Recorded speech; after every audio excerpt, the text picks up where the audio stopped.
ये एक रोवर से कही गई सबसे सैड लाइन है। दरअसल मंगल ग्रह पर चलने वाला रोवर जिसका नाम अपॉर्चुनिटी था, उसे वैज्ञानिकों ने मार्स पर सिर्फ 90 दिन के लिए भेजा था। लेकिन सोलर पैनल्स की मदद से वो लगभग 14 सालों तक मंगल ग्रह की सतह पर चलता रहा और लगभग 45 किलोमीटर की यात्रा करके कई मार्स की फोटोज भेजी। लेकिन विशाल तूफान की वजह से उसके सोलर पैनल्स ढक गए और जब वो बंद होने की लागत में आ गया था तो उसने अपना आखिरी संदेश अपने घर यानी पृथ्वी पर भेजा और वो संदेश था ये: मेरी बैटरी बहुत कम हो गई है और सब कुछ अंधेरा हो रहा है, जो कि शायद एक रोवर के द्वारा कही गई सबसे सैड लाइन है। My battery's getting low, it'll soon be my time to go.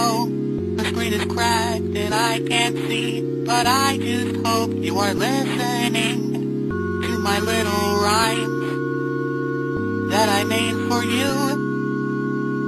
Somebody out there that cannot hear my news.